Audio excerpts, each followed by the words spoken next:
되겠습니다. 11장에 있습니다. 11장 주택법 하겠습니다. 파트 5번.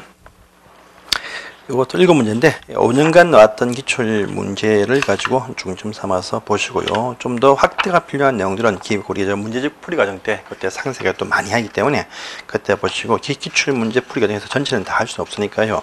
여기 있는 것만 다 하겠습니다.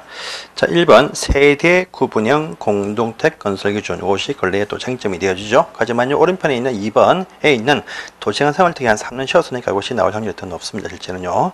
자, 일단은 그보다 먼저 그것도 보겠습니다. 세대 구분형 공동택 보겠습니다. 자, 이것은 이야기죠. 보시면 우리가 주택에 관한 단지, 주택 단지 말하죠. 30호 이상 단지가 이 법에서 말하는 주택입니다. 이것이 단독주택 단지가 나올 수 있고, 그 다음에 공동택 단지가 흔히들 많이 보시는 단지가 되겠죠. 단독은 다시 좁은 의미의 단독주택, 또 다중주택, 또 다구리 구분되어서 나올 수 있게 해놨고요. 공동은 다시 아파트, 연립 다세대, 일반적인 그 증표에서 이렇게 나올 수 있게 입니다. 아시는 사항입니다. 근데 공동주택으로 분양을 하는데, 공급하는데 1세대 분양을 딱 했는데 이것이 세대를 구분해서 쓸 수 있는, 세대 구분 형태의 공동주택 가지고 한 개 세대 분양을 했지만 실제는 두 개, 세 개 이렇게 구분할 수 있게 해놨다랍니다. 그래서 한 개 세대 분양이 딱 되었는데 이 공간 일부를요 잘라가지고 경계벽을 딱 쓴 경계벽인데 요 사이에 나중에 합할 수 있게끔요 경량 구조로 설치하거나 또 출입을 할 수 있게끔 연결문을 설치하는 상태의 경계벽을 딱 둡니다. 물론 현관 출입문 따로 두겠죠. 독립주거 형태의 부엌을 둬야 됩니다. 부엌 두고 또 화장실, 욕실도 두게 되어 있습니다.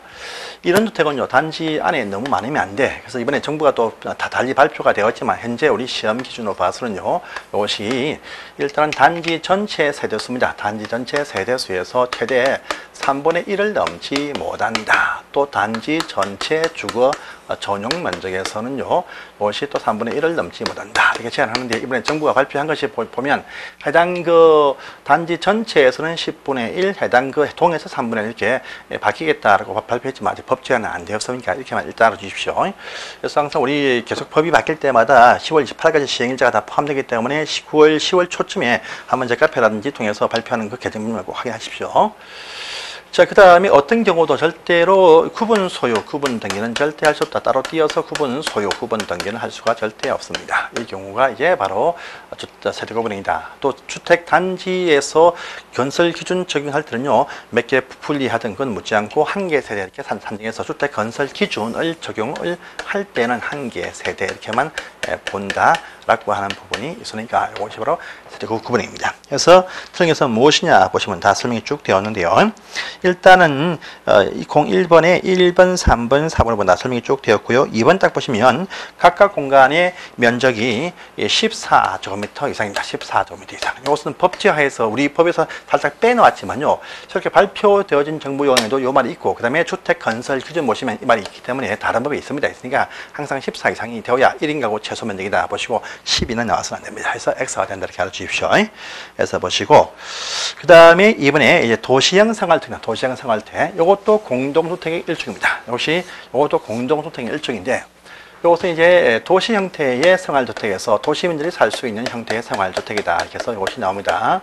뭐 1, 2인가 1명, 2명 사는 이런 가구들이 참 많이 있으니까 이 가구를 위해서 나온 개념이죠. 도시 형태니까 도시란 요 지역 안에서만 나올 수 있다. 조상공록지 안에서만 나올 수 있다. 그리고 이제 이러한 형태의 주택의 단지가 너무 크면 안 돼. 그래서 최대 300세대 미만의 주택 단지 형태를 갖출 것이고, 한 호당 최소한 그 면적은요 최대로 1, 2인 사니까 너무 크면 안 된다 해서 국민주택 규모라죠. 국민주택 규모하면 주거 전용 85예를 말합니다. 요 규모 이하를 갖출 것을 요한다. 그러면 혜택을 준다랍니다. 요 요건을 갖추면 혜택을 줘요. 원래 원칙은 도시형 생활 주택들은요 따로 원룸 구조이면 안 됩니다. 안 되는데 원룸 구조인 단지가 나올 수 있게 해주었다. 특징이고요. 그다음에 단지 형태의 다세대와 단지 형태 연립주택이 또 나올 수 있게 해놨다. 이렇게 합니다. 약간 차이점이 있습니다. 우리 한방건조만 안 되면 한방건조가 나올 수 있게 해준다. 원룸입니다. 근데 원룸으로 나올 때는요 85 이하 다 안 줍니다. 원룸 나올 때는요 최대 50제곱미터 이하 면적 갖추라 이렇게 합니다.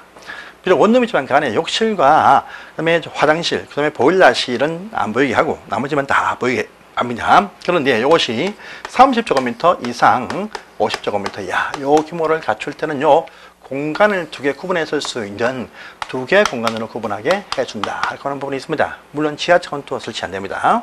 그 다음에 단지 형태 다세 연립. 여기도 단지 형태 다세 연립이 원래 있습니다. 원래 있는데 차이점이 뭐냐?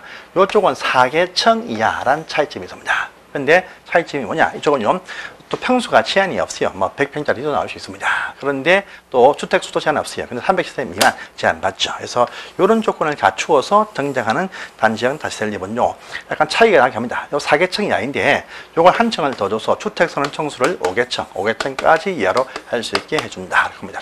주택으로 선언 층수를. 대신 요 계층 한 층을 더 올릴 때 보시면 건축위원회 심의가 필요하다. 또 갖다 붙입니다. 그 다음에 도시형 생활과 일반층은 같이 한 건물에 복합으로 지을 수가 없다. 도시 형태 내부에서도 원룸과 단지 형태 자체를 같이 복합으로 지을 수가 없다. 이렇게 또 제한합니다. 하는데 원룸 형태일 때만 보시면 또 특혜를 주어서 예외가 또 복합 건축의 예외가 또 있다. 해가지고요, 뭐 상업지역이라든지 또는 뭐 저기 준주거식이라는 이런 건물 많은 장소 안에서 건축을 할 때 보시면 대개 다 원룸형 주택을 분양한다면서 요 건물 속에 상가를 집어넣어요. 보통요. 상가 집어넣고 그 다음에 여기 보니까 원룸형 도시형 생활주택 분양합니다. 이렇게 해서 원룸을 다 분양처리를 시작합니다. 그리고 이 건물 속에 투룸도 있다. 투룸도 있다. 그러니까 이것은 원룸형 또 투룸도 있다. 선택하세요. 이렇게 폭을 넓혀줍니다. 원투룸 함께 있다랍니다. 그런데 이것은 도시형 생활주택 맞습니다. 맞는데 위인 투룸은 뭐냐? 투룸은 그냥 일반 주택, 그냥 기타 주택, 아파트겠죠. 기타 아파트 이게 복합으로 지어서 건설되기도 합니다. 하고요. 그 다음에 도시 아니면 규모가 좀 작은 대지에서 단독 주택을 지어서 사는 분이 있습니다. 요분이 다 있는데 요분이 자기 땅에서 단독이 좀 그렇죠. 그러니까 단독을 철거해서 은행에서 돈을 좀 빌려 와가지고요, 다시 혼자서 개발을 합니다.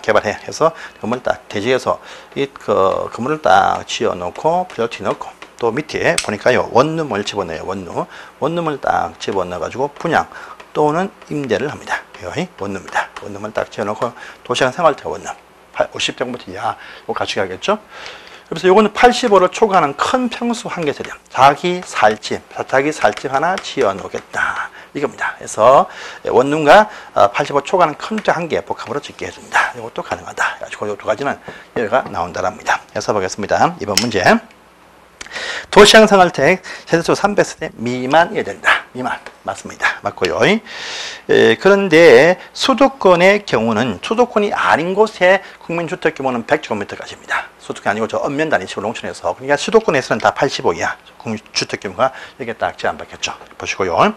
3번 가십니다. 전용 8제곱미터의 아파트는 도시형 생활주택이 해당하지 않는다. 이거 오타네요, 여러분들. 오타입니다. 지금 8이 아니고요. 80. 그 오타가 좀 나왔습니다. 8이랑 80입니다. 이 80짜리 아파트다. 우리가 85까지 뺄 수 있는 것은요, 단지형 다세대 연립. 이건 다시 연립 아닙니까? 근데 아파트가 나올 때는요, 다 원룸으로 나와야 됩니다. 도시형 생활주택인데 아파트가 나올 때는 다 원룸밖에 안 돼. 원룸은 다 50이 아니니까 80짜리가 없겠죠. 그래서 오타입니다. 3번째는 8이 아니고 80제곱미터 이하인 아파트, 80제곱미터 아파트는 도시형 생활이 아니다. 그래서 도시형 생활주택 원룸 아파트가 나올 때는 50이 아니니까 80짜리는 아파트가 도시형이 될 수가 없다. 단지형 다시 살지 몰라도 이 말 되겠습니다. 그래서 80이라 바꾸시면 3번 질문 이해하십니다. 자, 뒤에 배울 수 있는 도시형 생활주택 분양가 제한 받지 않습니다. 4번 맞고요. 근데 5번 보시면 준주거 안에서 도시형 생활과 원룸과 도시형 아닌 한 개 주택 함께 거주할 수 없다. 이때죠. 도시 아니면 그 원룸과 85 초과 큰 평수 한 개 같이 복합으로 건축할 수 있답니다. 있다 해서 5번 질문 안 된다. 될 수 있습니다. X가 되겠습니다. 다음에 3번 가보십니다. 3번 가시면 기타 용어들 쭉 나와 있죠. 자, 3번은 1, 2번 이거죠. 부대 시설과 복리의 차이점. 부대와 복리의 차이점입니다. 이건요, 부대는 단지 안에 꼭 필요하다. 꼭 필요한 것을 말하고요. 단지 안에만 이쪽으로 있다 보면 됩니다. 안에만 있다. 복리는요, 단지 밖에도 엄청나게 많이 있고 큰 게 아주 많이 있습니다. 그런데 단지 안에 있으면 편리하다. 여러분들 보세요. 단지 안에 관리사무실 단지 안에만 있습니다. 단지 안에 정원 적용 꼭 필요합니다. 필요해요. 단지 복리 단지 안에 유치원, 밖에 유치원 훨씬 더 많고 큰 게 많아요. 또 이마트 큰 게 많습니다. 안에 상가 있으면 편리하다. 그래서 안에 밖에도 많지만 있으면 편리하다. 복리 안에만 있다. 부대 이렇게 하시면 돼요. 그래서 1번 지문 유치원 밖에 많습니다. 안에 편리하겠죠. 복리에 맞습니다. 관리사무실 안에만 있습니다. 부대.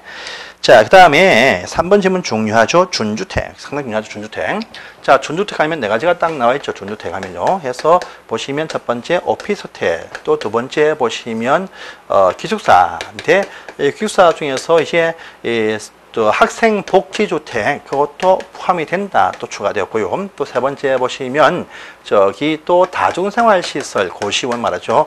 이것은 숙박에 해당되던 또 이종 건생이 등간에 다 여기에 포함이 딱 되어진다. 그 다음에 또 네 번째 노인복지시설 가운데에서 노인복지주택만 여기에 포함이 된다 등이 있습니다. 그 말이죠. 다음 게 필요하신 사항이겠죠. 해서 보니까 자, 다중생활시설은요, 전부 다 준택에 포함이 됩니다. 맞습니다. 보시고요. 도시형 생활형 300세대 미만의 국민주택 규모를 갖추고 일정한 요건을 갖춘다 해가지고 맞는 말이죠. 보시면 되고요. 수도권의 소재의 한 업 또는 면 지역인데 국민주택 규모하면 또 오타 나왔네요. 10이 아니죠. 100이겠죠. 100. 그래서 일단 뭐 답이 10 나왔으니 X입니다. 당연히 100제곱미터 이하를 말한다. 해가지고 5번 질문 X가 된다. 10이니까 X, 100이 되겠죠. 그래서 X다. 이렇게 하시면 되겠습니다. 그래서 넘어가시고 다음 페이지입니다. 자, 4번 지문, 4번 문제. 이것도 근래 잘 넣었죠. 한 개 단지라면 이 속에 각종 어떤 주택, 부대, 시설, 독립시설 건설한 일단의 어떤 토지를 말합니다. 말하는데, 건설 딱 계획을 세워서 사업객승인 받았습니다. 근데 단지 관통하는 어떤 시설이 통과가 딱 됨으로써 이 단지가 한 개의 계획을 세웠는데, 1단지, 무슨 주공 1단지, 주공 2단지 같이 단지가 구분이 딱 되어져요. 3단지, 4단지. 예, 이렇게 구분한 것이 있습니다. 뭐 고속도로도 물론이겠지만 철도도 물론이겠지만 그건 다 필요 없고요. 일반 국도, 일반 도로 폭이 20m 폭 이상일 때, 도시 계획도로 폭이 8m 이상일 때 단지가 구분된다. 그래서 일반 도로 폭이 20m입니다. 15m 구분 안 됩니다. 한 개 단지입니다. 그래서 구분한 시설에 해당하지 않는 것이 무엇이냐? 일반 도로 3번 폭 20m 필요하죠. 15m면 단지 한 개 단지입니다. 그래서 답은 3번이다 이렇게 아시면 됩니다. 보시면 되고, 자 마지막 5번 용어 참 중요하죠. 리모델링 상당히 중요합니다. 그래서 보시면 주택 단지 건물의 노후화 억제와 기능 향상이죠. 노후화 억제와 기능 향상을 위해서 건물을 대수선할 수도 있고, 그 다음에 면적 일부, 전체 말고 일부를 정축하는 것을 말하는데, 이 정축할 때 규모가 좀 제한받습니다. 종전 주거 전용 면적의 무한적 정축은 안 된다. 해가지고 30%까지만 가능하다. 이것이 원칙이죠. 현대 종전 주거 전용 이것이 85제곱미터 미만을 갖추면 40%까지 가능하다. 조금 더 확대를 해줍니다. 그런데 실제 평수를 키워본들 잘 안 팔립니다. 안 팔리니까 요 규모 범위 안에서 실제는 보시면 그것을 세대수 증가시켜서 그 증가한 요 집을 팔아서 판매한 요 비용 가지고 자기 집을 고친다. 돈 안 들이고 같이 올라간다. 그죠? 잠시만 나갔다 오면 됩니다. 요 증가할 때도 규모 제한 받습니다. 종전주택 단지 세대수에서 15%까지만 가능하다. 이렇게 또 제한합니다.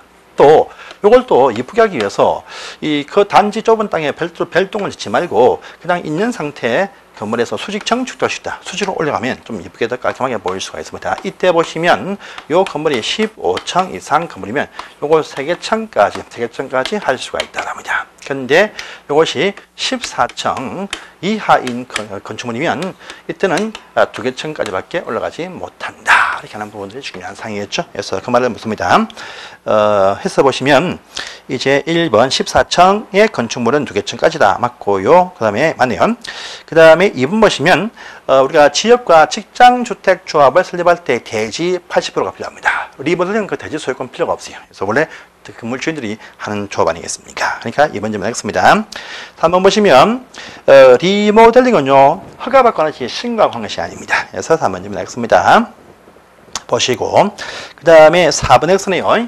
자, 대소선할 때는 사용 검사일로부터 10년 경과가 필요하고요. 정축할 때는 15년 경과가 필요하다랍니다. 그래서 10년 X 15년이 필요합니다. 그래서 X가 되겠고, 항상 시공자 선정하면 별다른 말 없으면 전부 다 뭡니까? 경쟁 입찰이 원칙이겠죠. 수익계가 아닙니다. 그래서 5번점은 X가 되겠습니다. 그래서 잡으시고요.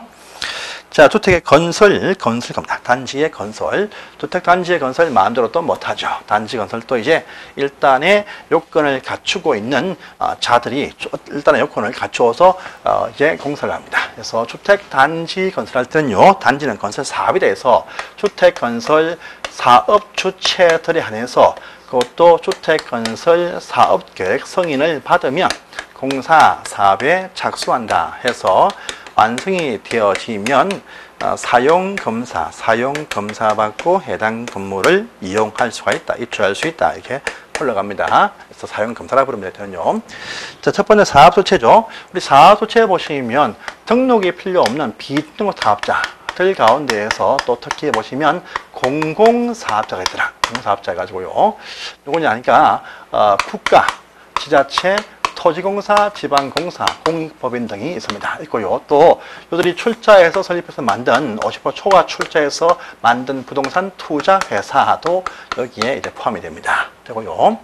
그 다음에 두 번째, 요 비등록 사업자, 공공사업자가 아니면 다 등록한다. 등록사업자입니다. 등록인데 할 때 보시면 국토장관한테 등록한다 하고요.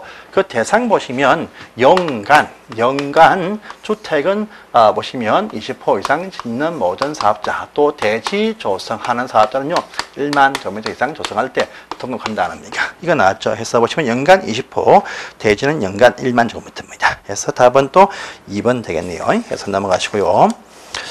자, 다음 페이지는 주택조합이 나오죠. 조합이 항상 이 편에서 나오게 되어 있습니다. 조합은요, 보시면 세 번째 등록하지 않고 세 번째 보시면 공동사업주체가 있다 해가지고 보니까 토지 가지고 있는 토지 소유자들이 있고요. 그 다음에 주택조합이 있습니다.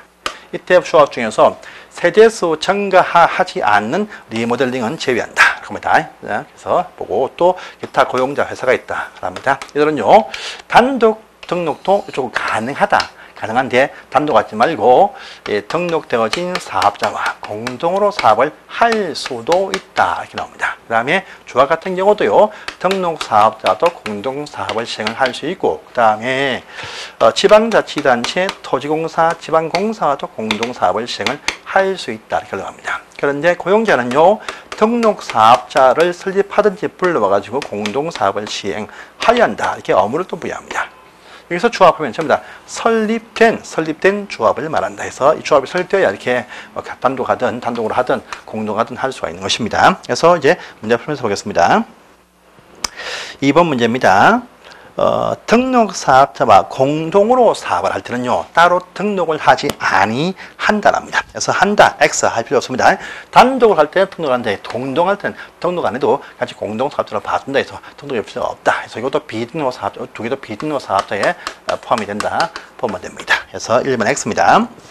2번 보시면 조합은요, 앞으로 사업을 할 때 등록 사업자와 등과 공동으로 할 때는요, 다 모든 걸 맡깁니다. 그래서 보시면 조합원에 무엇이 가입할 수는 전부 다 맡기게 되어 있거든요. 이때 맡길 때에 보시면 요 사업자들이 시공자 책임도 있습니다. 뿐 아니고 입주 공사 지연 때문에 발생하는 입주 지연 배상 책임도 발생을 한다라고 합니다. 그래서 지지 않는다, 책임집니다. 그래서 공사상의 시공자 책임뿐 아니고 입주 지연 배상 책임도 있다랍니다. 그래서 이번 또 X네요. 그래서 보시고요.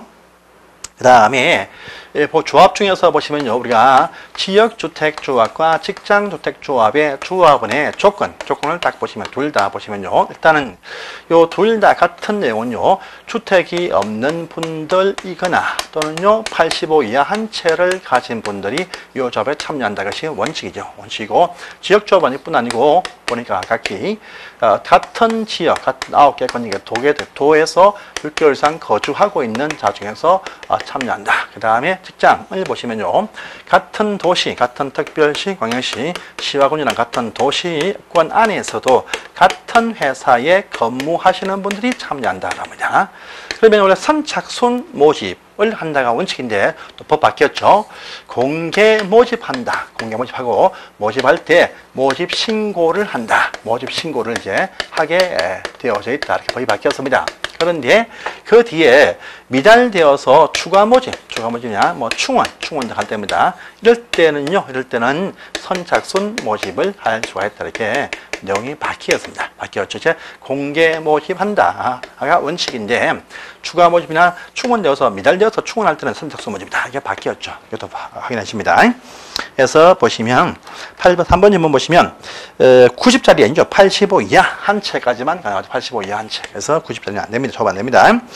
그 다음에 4번에 추가 모집 등할 때 보시면 그 시점이 아니고 조합은 조금 판단하는데 조합의 설립인가 당시로 속합해서 판단한다 이렇게 말합니다. 그래서 4번 질문 맞습니다. 맞고요. 자, 근데 사망으로 인한 상속 받는 것은 아무런 조건이 필요 없다랍니다. 그래서 집이 있든지 없든지 묻지 않습니다. 5번 질문 X가 되겠습니다. 그래서 보시고요. 그 다음에 3번 보십니다. 정축형 리모델링. 자, 리모델링 조합을 설립한다 할 때는요, 대지 확보가 필요 없어요. 원래 단지에 사니까 땅이 다 확보되어 있습니다. 일단은요, 설립 동의서 첨부한다. 3분의 2, 과반수 3분의 2 아니겠습니까? 그래서 바로 3번 질문 X죠. 이 리모델링 할 때는 토지 승낙서가 필요 없어. 동의서가 필요하다 해서 단지 전체에서 할 때 전체의 3분의 2, 각 동에서는 과반수, 또 일부 동을 할 때 그 동의 3분의 2 아닙니까? 그것만 필요합니다. 그래서 답은 3번 X고 딴 거는 통과하시면 되겠습니다. 자, 4번 가보십니다. 그래서 1번 옳은 것은 무엇이냐? 다 설립인가죠. 다 조합은 다 설립인가 받는다. 설립인가 받는다. 이것이 원칙입니다. 관할 시군구한테 설립인가 받는다. 이것이 원칙이죠.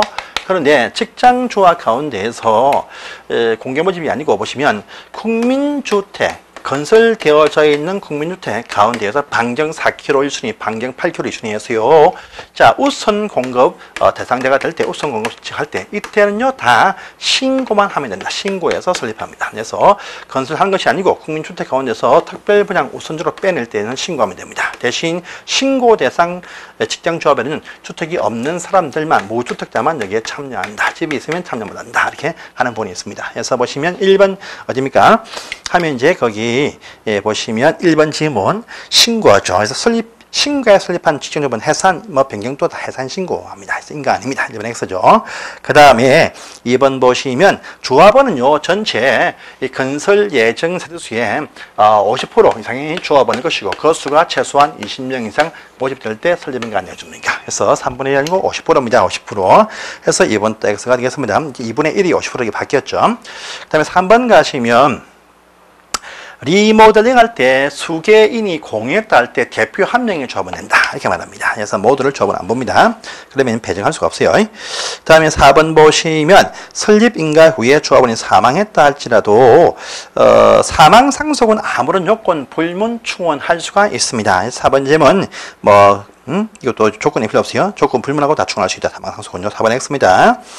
자, 5번 보시면 당연히 조합원을 추가 모집을 하면 조합 설립인가 받은 이후에 추가 모집하면 사업계획 승인 신청 전까지 추가 모집 승인도 받습니다. 그래서 조합의 변경 인가겠죠. 조합원이 변경 인가를 받는다. 변경 인가 받습니다. 그래서 5번 질문은 맞다. 이렇게 보시면 되겠습니다.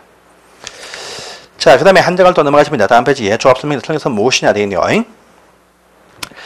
자, 우리가 보시면 아까 등에서 무엇이냐? 1번 맞죠? 등록사업 조합은 단독도 공동도 할 수가 있고 할 수 있고요. 단독도 등록해서 사업할 수 있다 했습니다. 그러니까 조합은 등록하지 않고 등록도 할 수 있고 또요 등록사업자 공동사업도 선택할 수 있다. 그래서 맞는 말 되겠죠. 그래서 보시면 되고요. 2번입니다. 리모델링 조합 같은 경우에 설립 동의서가 필요한데 전체 3분의 2 각동의 과반수도 일부 동의 3분의 2입니다. 3분의 2 과반수 3분의 2인데 설립이 딱 되었다 할 때 최고합니다. 해도 싫답니다. 그러면 나가세요. 매도 청구 시가로 할 수 있습니다. 그래서 할 수 없다 할 수 있습니다. 2번 X네요. 그래서 보시고 국민주택 공급받는 직장은 다 신고하죠. 신고하면 이제 변경도 신고합니다. 해산도 신고하고요. 맞고요. 다음에 자, 4번 지문도 이제 삭제를 해주세요. 이제는 보시면 주택조합의 지역과 직장조합원의 모집은 다 공개 모집을 한다. 이렇게 법이 이번에 바뀌었습니다. 바뀌었으니까 이제 투기과일지구에서의 조합원 진입 선택소는 안 된다라는 조항이 이제 필요가 없죠. 그래서 공개 모집을 한다는 것은 공개 추첨한다 이 말이겠습니다. 그래서 선착순 모집이 아닙니다. 아니고요. 이제 추가 모집할 때나 충원할 때, 미달 때 충원할 때는요, 이제 선착순 모집한다. 이렇게 지역불문하고 바뀌었습니다. 바뀌었으니까 4번 지문 다 삭제를 딱 해주세요. 이 법이 바뀌었습니다. 그 다음에 시공자와의 공사계약직은 조합은 총회 의결 필요하다. 맞습니다. 시공회사가 누구냐 해서 그 조합 아파트 명칭이 무슨 하나, 무슨 뭐 있죠, 무슨 뭐 뷰, 그다음에 뭐 저기 SK 뷰, 또 뭐 삼성레미안 이렇게 시공자입니다. 시공자. 그러니까 그 아파트 명칭이 중요하니까 전체 조합원의 동의를 구해야 됩니다. 해서 5번님은 맞습니다. 해서 보십시오. 6번 보시면 총회에서의 필수적인 의결사항이 안것이 무엇이냐 합니다.